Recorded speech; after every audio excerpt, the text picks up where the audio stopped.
The UN has accused Myanmar's security forces of carrying out mass killings and gang rapes of Rohingya Muslims. The UN Humanitarian Office says it's gathered evidence that troops have killed hundreds of people since October. Their actions have been described as ethnic cleansing and crimes against humanity. Myanmar's leader, Aung San Suu Kyi, has been accused by neighbours and human rights bodies of doing too little to help. The report comes on the day Malaysia dispatched an aid ship for Rakhine State, where a majority of Rohingya Muslims live. Well, let's have more on this now. Let's cross to David Grunbaum, who joins me from Myanmar's Yangon city. You've been reading through the report. How damning are the specifics that's being mentioned in it? Some of them are real damning. I mean, this report is more than 40 pages, and it's based on interviews with Rohingyas who fled from Myanmar's northern Rakhine State to neighboring Bangladesh. Now, UN investigators heard witnesses testifying about the killing of babies, children, women, and the elderly, the burning of entire villages, and systematic rape. The report cites one eyewitness talking about her sister-in-law and elderly mother-in-law being burned alive. In another case, a woman told UN investigators her 8-month-old baby boy had his throat slit. Also, an 11-year-old girl is quoted saying, quote, "They also slaughtered my father, a prayer leader, just before raping my mother. After a few minutes, they burnt the house with a rocket with my mother inside. All this happened before my eyes."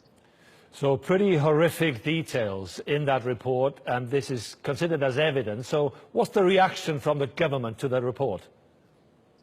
I actually spoke on the phone directly just a short time ago with Zaw Tay, the spokesperson for Aung San Suu Kyi's state counselor's office. He says his office has not had a chance to thoroughly review the report yet, but they will. But what appears to be a change for this office, it did not issue any blanket denials or dismissals of the accusations. Now, that was a line they've been towing for months, of accusations of rape and extrajudicial killings and the burning of Rohingya homes were being leveled against the security forces. This evening, he told me they're not dismissing these allegations. So they're not dismissing it, but what are the government saying in terms of the investigation that's underway since the beginning of December? What's the status of that investigation? You cut out. Can you please repeat? I've lost you. Yes, I'll ask you again. So they're not dismissing the content of this report, but what about the investigation that's underway since last December? What's the status of that? Yeah, so there was a government commission that was formed to investigate these accusations. The Myanmar government created this commission after so much pressure from the international community. Now, its final report was originally scheduled to be released just a few days ago, but then this commission was granted an indefinite extension in order to investigate new allegations. Now, this came just weeks after the United Nations Special Rapporteur for Human Rights made it clear that it was hard to believe a lot of the military's claims. Now, in an interim report released a month ago, the government's investigative committee dismissed these accusations, but again, we're still waiting on a final report from them.